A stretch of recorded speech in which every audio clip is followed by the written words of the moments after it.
Nike became the #1 sporting goods brand globally with the slogan, "Just Do It." Since its establishment, Nike has become a symbol of sports innovation and a fashion icon, thanks to its constant technological development. But there was a break on Nike's sprint. Let's take a look at Nike, which has recently encountered some significant challenges. Today we're going to talk about one of the most familiar sports apparel brands, Nike. Nike is now quite popular as a fashion apparel brand. In the US, it has been the favorite brand of teens for 12 years. In apparel, it beats American Eagle and Lululemon, and in footwear, it beats Converse, Adidas, and New Balance. Nike has also been a leader in the direct-to-consumer or D2C model for a few years now. They sell products directly to customers, bypassing distribution channels such as supermarkets and department stores. Nike also popularized drop marketing, where limited edition sneakers are released in stores at specific times, and raffle marketing, where businesses use raffles to engage customers. Also, Nike was a company that pioneered new customer experiences in brick-and-mortar stores, such as creating experiential spaces with fewer items. They had treadmills in unoccupied spaces, and lockers that made it easier for customers to pick up the items they ordered online. So Nike was a leader not just in the sports industry, but in the way they distributed, the way they marketed, and so on. But things aren't looking good for Nike these days. While its share of the overall sports market is still #1 in the world, projected to be 39% by 2023, comfortably beating Adidas at 17%, many have doubts about Nike's direction and future growth. First of all, this suspicion is reflected in Nike's stock price. Nike's stock reached an all-time high of $172.49 in November 2021. However, it began to decline after that. Less than a year later, in late September 2022, it had halved to $82.22. Last June, Nike had plunged nearly 20%, marking the worst stock price decline in its history. This resulted in a reduction of $28.4 billion in market capitalization. Let's also look at revenue and net profit figures. Nike's revenue grew nearly 20% year over year to $44.54 billion in 2021, followed by $46.71 billion in 2022 and $51.22 billion in 2023.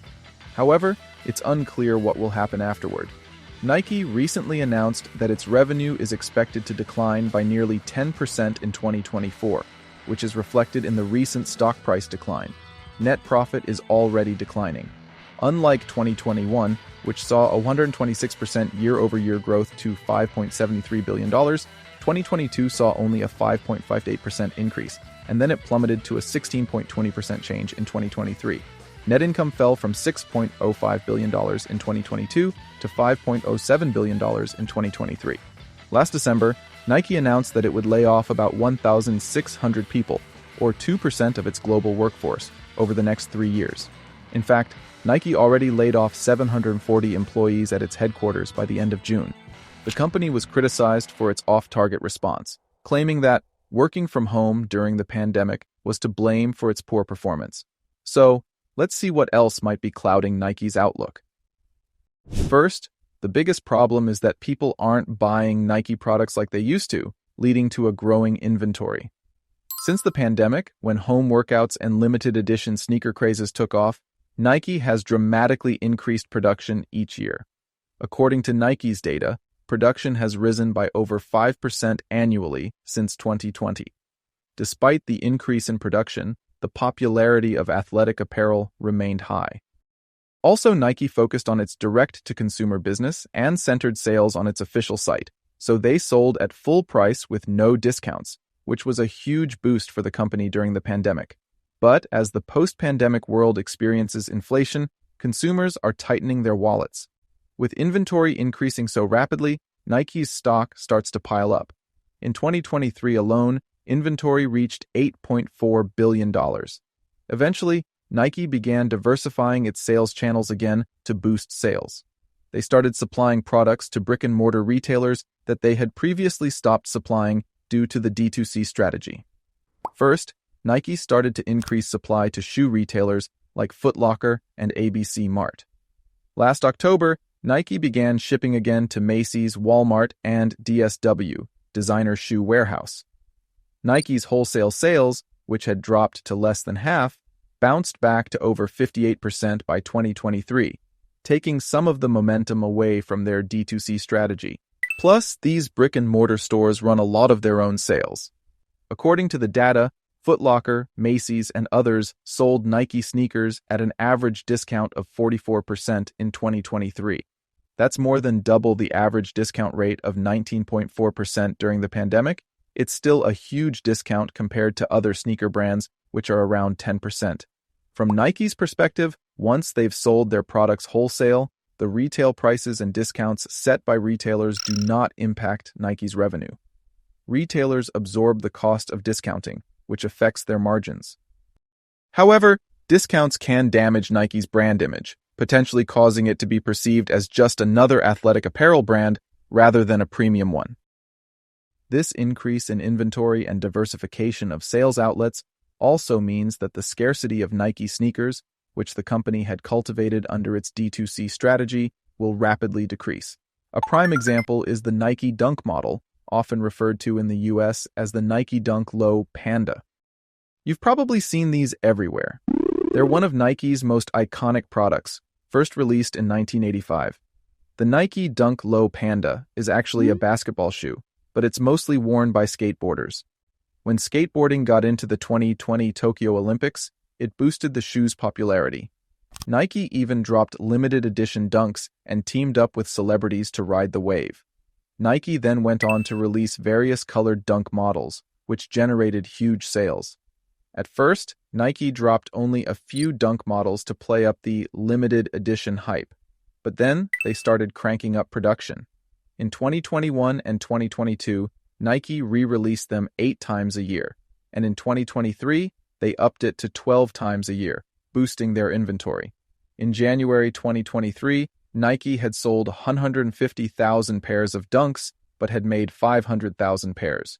Increased production boosted Nike's sales, but consumers who were initially excited about the scarcity quickly grew tired of seeing so many people wearing the same shoes. This decreased the popularity of the Panda, and now you can find them at discounted prices on various platforms and stores. It's especially painful for Nike to lose its position in the sports market, which is central to its brand identity.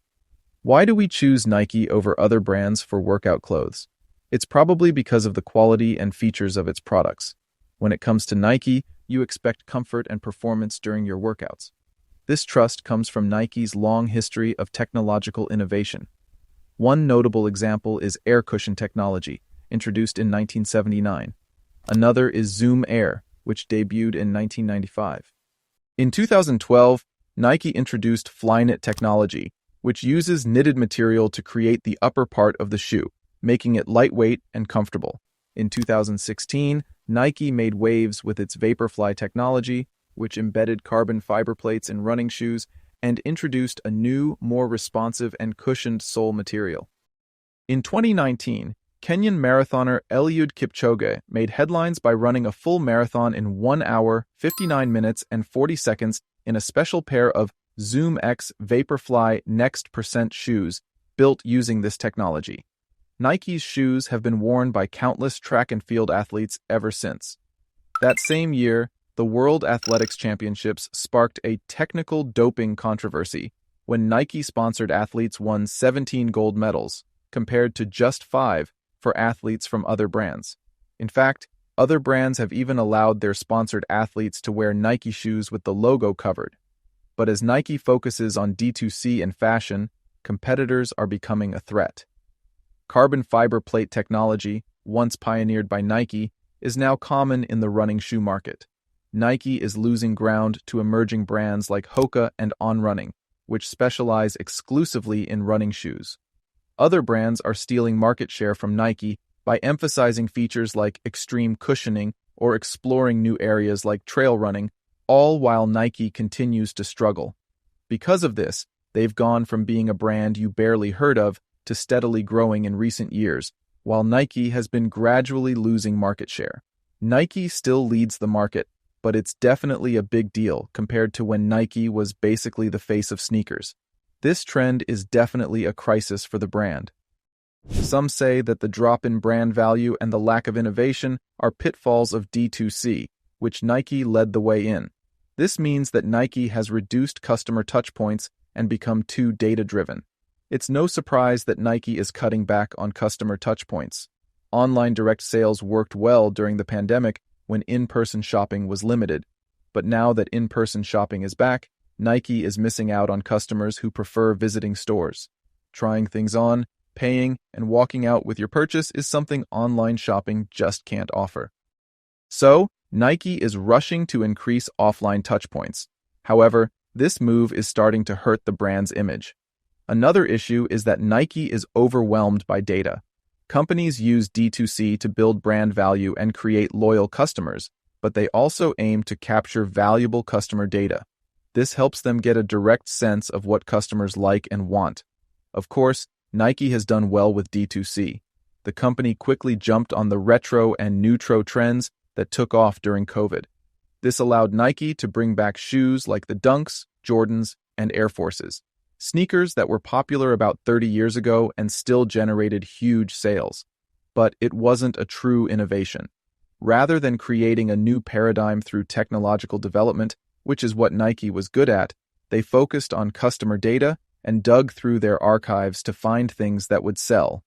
Innovation stalled, and at some point, they found themselves competing with companies they once ignored. It's a D2C and data pitfall. Today, we've been examining Nike, a sports brand that everyone is familiar with. Some people have referred to Nike's recent history as the fall of Nike, or the fall of a dynasty. In fact, Nike isn't going to disappear from our lives anytime soon, as it is still a dinosaur company in terms of revenue, net income, and market share. However, there's no doubt that Nike is struggling as its strategy has been missing the mark. That's all we have for you today. If you enjoyed our video, don't forget to hit the subscribe button and give us a thumbs up. Thank you.